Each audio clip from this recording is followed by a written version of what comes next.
Great Scott. Great Scott. Great Scott.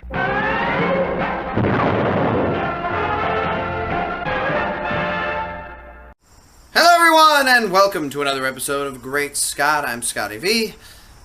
Thanks for watching. So, I'm wearing my tiny little man, giant head Superman shirt today because I wanted to talk to you a little bit about Tyler Hoechlin. Yes, this is what he reminds me of, which is good in a way because I find this shirt to be really cool and the guy looks kind of cute.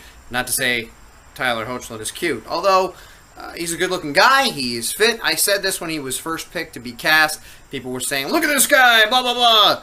He's got the Superman physique, with the exception of one thing, and I've talked a little bit about this on Facebook, to the chagrin of many people who are just happy that he's smiling and is having a shirt rip, regardless of the fact that he doesn't really fit the mold, because he's very, very short. During those times, the internet wasn't around and everybody was up in arms because Dean Cain was too short to play Superman. But what they did on that show, for the most part, I think there were probably some characters that were taller than him, but they obviously didn't focus on it, and I'm sure they won't on Supergirl either. But in order to interact with one of the main characters of the Supergirl cast, not Kara, although she's probably towering over him as well, Jimmy Olsen, who is James on this show, who is a grown-up. And that's the argument I keep getting. Well, this is supposed to be a fully adult James. Because these are people who haven't read most comics and still think of Jimmy as the newsboy. He hasn't been a boy in a long, long time. Jimmy is an adult. He's in his 20s, maybe 30.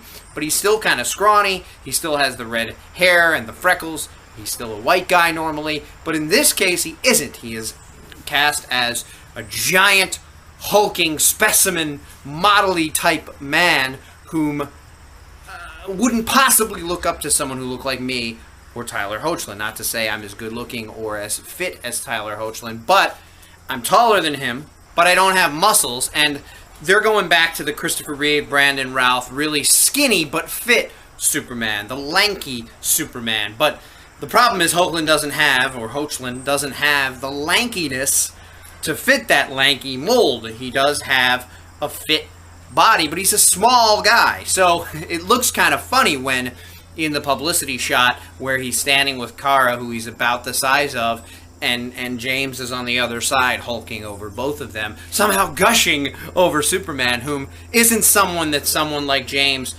would ever be jealous of in normal life. Now, obviously, Superman is something else. He stands for great things, and he's super strong, and he has superpowers.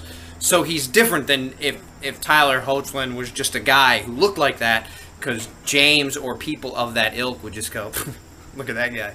That's what happens in real life.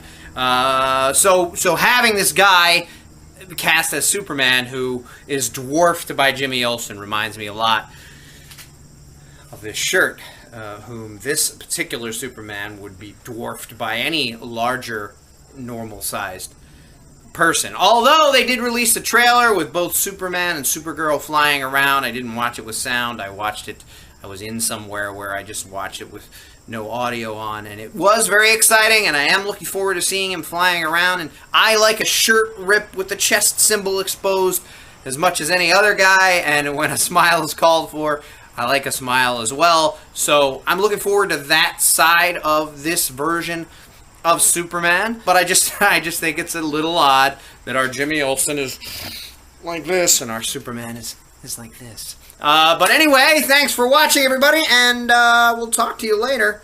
Always look up in the sky, even if you have to look further because you're tiny little Superman.